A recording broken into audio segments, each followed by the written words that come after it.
What's good, YouTube? And welcome to the house. It's no longer just the ban list causing prices to skyrocket from new interest in a metagame without calamities, playing the same old decks, doing the same old thing, but I'm back, baby! It is now the stimulus check putting 1,400 pockets today, yesterday. They're seeing it hit in, and card prices are going sideways in certain places such as Lightning Storm. So, if you're making bad life decisions or good life decisions on TCG Player with those stimmies, be sure to use my TCG Player link in the description down below, costing you nothing extra for the cards you'd already be buying to support the channel. Look, whenever you click it, basically it tells TCG Player, oh, you like House of Champs, and you followed him through to here, well, we're gonna give him a little tiny bit of the sale, and not relying on YouTube's ad system really helps. A ton of you people have been asking how specifically that works.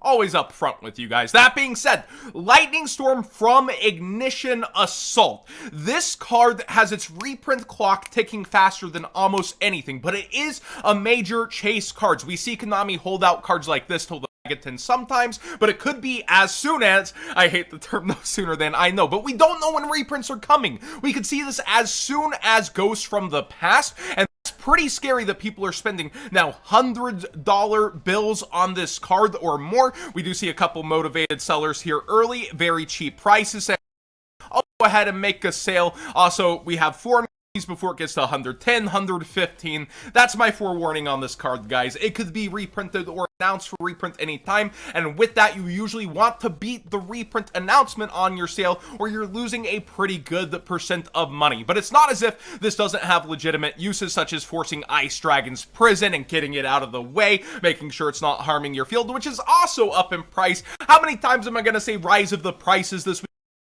Just seems like a set that keeps on giving. Imagine if you somehow held on to the $7 card as it went to 13, 18, 30, 40, and now freaking 50. Powerful card indeed, with Eldritch being around, taking care of a Golden Lord and taking out another Golden Lord. That's mighty darn impressive. Gravedigger's Trap Hole is seeing a rise in price, but this is more putting a Rafflesia in defense mode, which Lightning Storm can't take care of, such as also putting your Dragon Link negates in defense mode and just dodging this from forcing pretty much anything except your link monsters if you want to save them, smile. But yeah, this card is seeing its rise in price. Eternity Code also has a reprint clock ticking. We saw Dark Neostorm get reprinted last March, reset in Dual Overload with huge hits like Dengirsu that go down to $2. Dip, so this will be the highest rarity versus an ultra rare, but still you could see Eternity Codes as soon as that, and then the Megatons are likely to do a lot of cleanup damage. Cyber Dragon's got a lot of hype with that new Cyber Dark Dragon, Cyber End Dragon combination, and you got a Power Bond Searcher that seems a lot better inside of that deck. Every single holofoil Power Bond Searcher, I don't even want to look at the ultimate rare. You can go do that for your own shock YouTuber face. Oh my god, this is worth what? Cybernetic Revolution Ultra, 150. You don't have $150. They're just bought out, okay?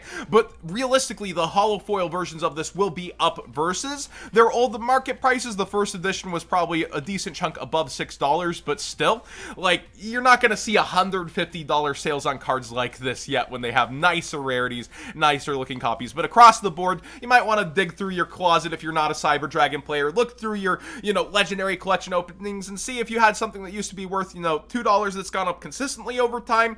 Now might be worth looking for and digging around your closet. Alistair the Invoker Secret Rare. This is Alistair's highest rarity version. He's up towards around $7-ish, and I don't blame people for wanting to play the highest rarity version of a deck, but are these people really continuously, whenever they get into Invoked, just selling off the engine later and then buying back into it? I don't get the rolling prices on Invoked. It's like an engine that I guess could have been speculated to be hit on a ban list so people could panic sell it or sell it over time with that expectation, then go get it back later. But how many people are really selling off their Invoked engine just to get it back off? That's what I want to know. Anyway, The Shaddoll structure deck is heavily up in price, and something I just wanted to point out is El Shaddoll App Cologne is very cheap comparatively when I look at other structure decks versus even non-infiltrating the meta cards. This gets played quite a bit, whereas Zombie Horde, you're not seeing a ton of meta gameplay with this. This is more of a fan favorite thing. Its structure deck is way up in price, but so are its cards. So over time, you could expect a single like this to be off the market, and I know you guys like penny stonks. Haven't done a full focus market watch on that in a while, but I do think you should probably be getting your app colognes sooner than later. Speaking of sooner than later, I told you guys on a previous market watch that Predaplant's Verte and Dragoon goes up was likely to start to follow suit, and it sure is. It's around $36, which is a $6 jump. He's not alone though. Super Red Eyes Fusion seeing a pretty big buyout. The Unlim's still around 30. The first editions only have a couple of copies left, around 40, and that's kind of eyebrow raising considering how many times this card has had a buyout. Max rarity Summon and Dragoon. Feels good to have that little first edition stamp, huh? But this is the only holofoil version of Red Eyes Fusion, and we know how meta players tend to be if going with something like this. Real quick, I wanted to shout out that Amanda LaPalme has a new Invoked mat coming out along with a Sky Striker collection. I know that there's going to be a deck box around this as well as a playmat that looks amazing, and if you're shopping Amanda's site, use code WhatsGood5 for 5% off, also to support the channel on your orders. There's new Digimon playmats as well as memory gauges up on her site that are pretty affordable. I really like how Lilymon and War Greymon looks here. I guess I lean towards them being more so my favorites among these mats. And you also have a very limited time until March 21st to still get your Akiza Metal Field Center, and Shaddoll sleeves slash the Shaddoll Field Center also only have a limited stock. So if you have any interest in those at all, code the What's Good 5 for her amazing art, and also keep up with her upcoming releases over on Insta. Trickstar Lycoris Ultimate Rare, big brain buyout. Light Stage didn't come back to 3 at all, yet the ulti has spiked. This is one I've actually criticized in the past, like, not every ulti can be money, and how does this stack? It's a Reigns anime loved archetype, but how much attention does the Reigns anime have versus other cards? Wild to see this buyout. What do you guys think in the comment section down below about this one? I personally think it's a bit weird. People tend to target ultis, and as I've shown before, ultis don't just stick up in price necessarily when there's a buyout. It can take multiple buyouts, but OTS Tournament Pack 9 is the infamously shorted tournament pack that ended up getting replaced by OTS 5 back in locals again. So maybe big brain? We'll see in the future. If that engine peels off the ban list, that could be some interesting investment somebody did. Dark Ruler No More is how I personally think that you should probably be dealing with the Dragon Link engine. While Forbidden Droplet has a bit more versatility, I think we'll see this in a lot more side decks once again versus the build aboard workshop that Dragon Link tends to present slash represent, and they don't tend to put up a lot of back row, but now you have the Dragon Maid Trap and you're working to take care of things in different ways. All digressions aside, Forbidden Droplet costs a lot of cards in order to take care of the effects on the field, where Dark Ruler No More is going to really hurt the kind of boards that they're putting up. I would think about getting those commons sooner than later. They're running lower on quantities, and if you want the holofoil version, I think this could be affected throughout this metagame as well. But remember, when using meta brain versus market brain, sometimes it pans out, sometimes it doesn't. There's a quantity starting to move here lower and lower, and that usually means a price is going to be going up though. Rise of the Duelists, rise of the prices. I can't resist just kind of looking through and seeing what's happening. Droplet is actually up in price. It was 110, back up to 120. You have Nadir Servant still trying to float around 100. Triple Tactics Talent passing it back by a little. Ecclesia up in price. It's just the show that I can't look. Even still have the Catapult Turtle thanks to the Armed Thunder Dragon. They're going crazy, the Thunder Armed Dragons. But yes, it's up in price still.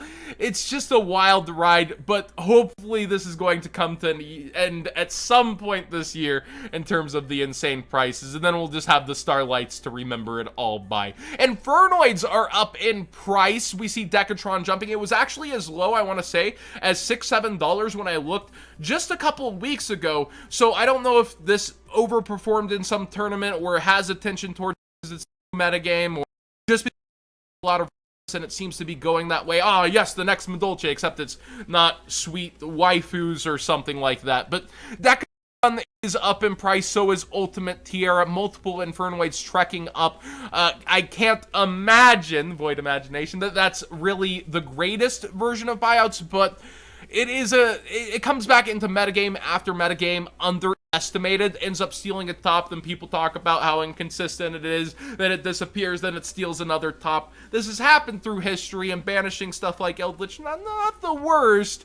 I still just don't see why this is immediately happening right here other than a big brain call. And Danger Tsuchinoki, one of the cutest cards. I love Danger Snack. He is up in price for the secret rare, getting a bit of a buyout there. The Ultra's not really going burr, but it is very low on quantities. The Danger engine is something I haven't thought about in too long of a time. The level 8s are very impressive. Actually, let's just kind of look at everything here at the end of the Market Watch. But yeah, around 25 for the first, which is near the secret, still mixed in price together, which tells you there hasn't really been this separation over time and preference for collectability. Rather, people just want the highest rarity of the engine, which still get yourself the first stamp if that's the case, but I wouldn't be buying into this all of a sudden right now because it's happening. Oh, right, the question mark's only a couple of them. Danger Bigfoot still hanging in, but very low quantities. Danger Thunderbird, cheaper than it was, mayhaps. And Nessie also pretty cheap for what it's been in the past. First editions, though,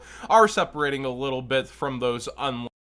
I think the rank 8 ability of Dangers has always impressed me, as well as the resilience of the Nessie Jackalope Suchi package, which people will lend out into Mothman. Still kind of worth thinking about having the engine, but I would try to get yours cheaper than on hype prices or because it's low quantity. That being said, thanks for watching today's Market Watch. Please subscribe if you haven't already. Give this video a thumbs up if you enjoyed the conversation. I know on the streams I've said I'm going to be trying to make bigger brain other content than Market Watch, but there's so much to cover lately that it's hard to get to anything else. So once things calm down a little bit over this next week, I'm gonna start working on other videos that I might have used to and looking around at different perspectives, and finally hooking up that new camera when I stopped playing with the, hues on the layout. A lot of people said they missed blue. And on a random final note, I've been watching The Food That Made America, I think the show's called, on the History Channel. Makes it feel like the History Channel is the History Channel again, and I've had a lot of fun with that. Not sponsored at all. I've actually had a lot of fun watching that, and I'll probably be watching the Snyder Cut at some point, so I'll be checking in the comment section if it's a lot of scenes I've already seen already. But thanks for watching, everybody.